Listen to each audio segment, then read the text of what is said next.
Magandang araw po sa lahat. Magandang araw sa lahat ng followers ko, sa lahat ng mga nanonood ng video ko. For today's video nga po pala, andito kami ngayon sa Tanay Rizal. Dapat ang pupuntahan namin o dapat ang gagawin namin ngayon yung doon sa Binangonan Rizal. Galing na kami kanina doon kasi dapat magta-try kami mag-paragliding. Kaya lang sarado kasi hindi pala niya season ngayon kasi may tinatawag kasi sila doon na hindi malakas yung hangin. Basta ganun. Kaya dito kami napunta ngayon sa Tanay Rizal para mag-swimming. Dapat ang pupuntahan namin yung Daranac Falls. Kaya lang, may nakapagsabi sa amin yung mga nakakasalubong namin na mas maganda raw doon sa Popot. Ano bang Popot? Popot Spring. Kaya lang nagkaligaw-ligaw na nga kami at dito kami dinala ng Waze at dito kami dinala nung mga napagtanungan namin. Ito nga yung lugar, Lagoon. Grabe ang layo ng pinakaano niya. Pero sa amin mukhang ilog lang to.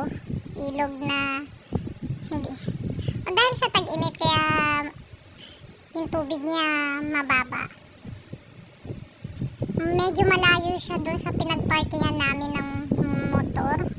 Ang entrance nga po pala dito 20 pesos. Sa bata po yung 20 pesos, sa adult 50 pesos, tapos yung parking 20 pesos. Tapos meron rin siya mga cottage. Yung cottage na open cottage lang, tapos may lamesa. Yung open cottage niya nagre-range siya 300 to 500 pesos, tapos yung table naman ay 200 pesos. Tingnan nyo naman, kayo na lang po humusga. Kasi hindi rin namin akalain na ganito rin pala yung tubig. Kasi naman ako, sa amin, syempre, laking probinsya. Yung ilog namin doon, malinaw na malinaw. Wala kang makikitang mga ganyan.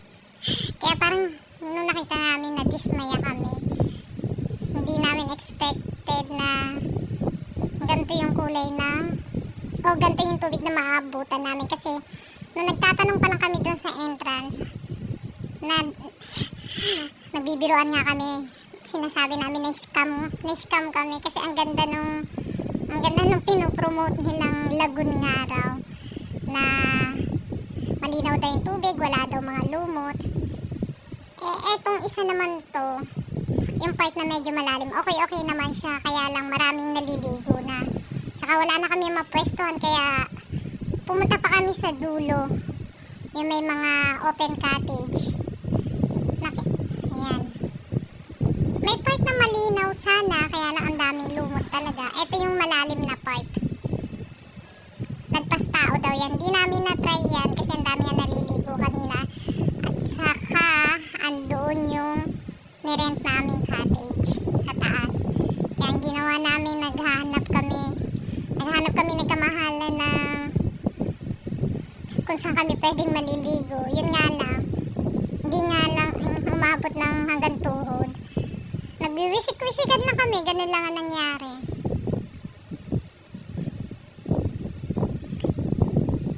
At i-advise ko rin sa mga senior, tsaka may mga sakit sa puso.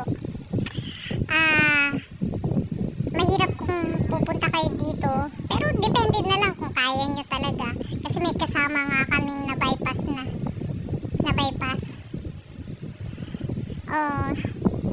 Hindi namin expected na ganun kalayo, tsaka ang hirap ng paakyat. Ang nangyari nga trekking, ayan.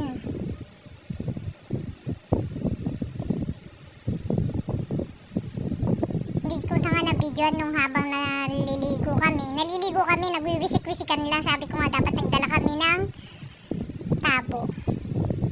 Pero hindi naman kami dyan naligo sa malumot. Pinili namin yung medyo okay, yung medyo malinaw-linaw. Pero hanggang pahalan talaga yan. Mas maganda sana kung malinis to, no? Kasi ang dami talagang pumupunta.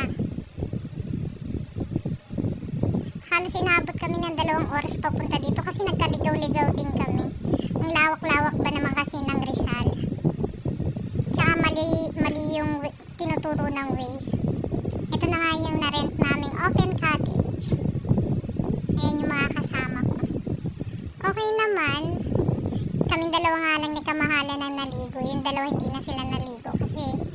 Hindi rin nila feel yung tubig. Tingnan nyo kung gaano kababaw yan. Diyan lang kami nagtampisaw ni Kamahalan. Kaya, kayo nang bahala mag-rate. Kung 1 out of 10, ilang i-rate ninyo. Tsaka, kayo rin ba nakapunta na dito? Pagkatapos nga namin maligo, hindi na kami nakapagbanlaw kasi wala naman, may ano siya, parang CR pero walang tubig. Kaya hindi na kami nakapagbanlaw ni Kamahalan.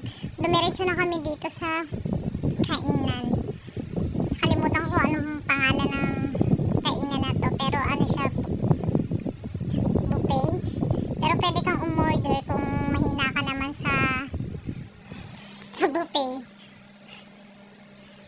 Pero parang mas napamahal pa nga kami. Dapat nga nag-buffet na lang kami.